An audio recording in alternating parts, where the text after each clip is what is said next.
من 4 سنين جات لي رساله على الانبوكس من واحده اسمها لميا، رساله غريبه جدا. طلبت مني ان انا انشر الرساله وقتها زي ما هي كده بالظبط. بتقول لك ايه بقى؟ بتقول لك ان في يوم من الايام خرجت مع والدتها وهي عندها 8 سنين، الكلام ده من 22 سنه مثلا، عشان تشتري لبس العيد. نزلوا وسط البلد زي اي اسره مصريه بينزلوا يشتروا لبس العيد. فجاه وهم ماشيين في واحد من الشوارع الجانبيه امها تعبت ووقعت فجاه من غير مقدمات، طبت كده.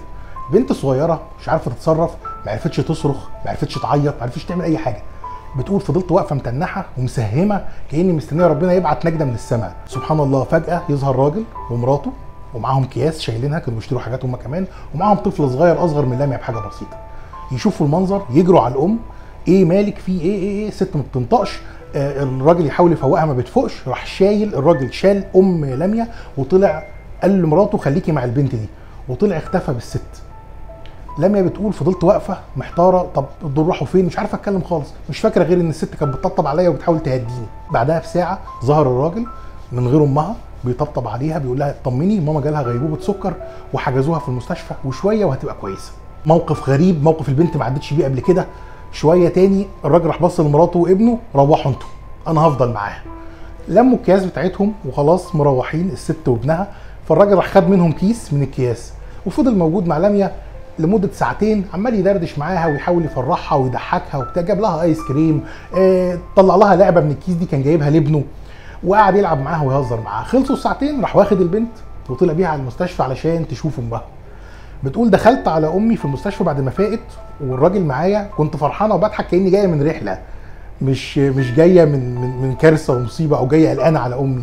امي كانت فاقت، قعدنا اتعرفنا على الراجل، راجل موظف محترم مصري اصيل، شاف الست واقعه فاتخض عليها فحاول ينقذها شويه كمان. فماما قالت له طب انا عايز اطمن جوزي وده الرقم الارضي. راح الراجل طلع عشان يتصل بالرقم الارضي، ما كانش لسه ساعتها في موبايلات.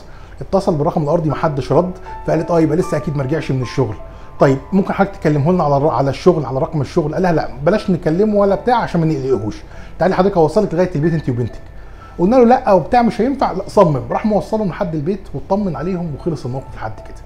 بتقولي لميا في رسالتها الموقف ده فضل متعلق في دماغي ومش عايز يروح.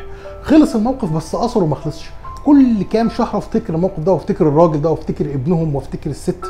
موقف جميل في قمه النبل يعني.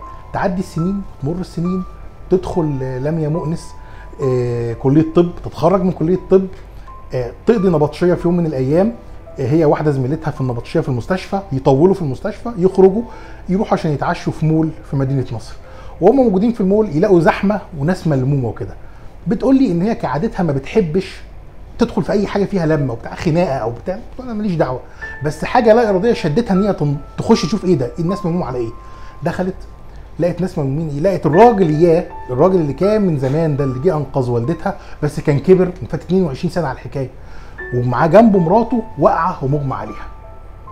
هي بتعرفهم من اول لحظه، بس طبعا الراجل ما بيعرفهاش، الراجل كبر وشعره وقع ولابس نظاره.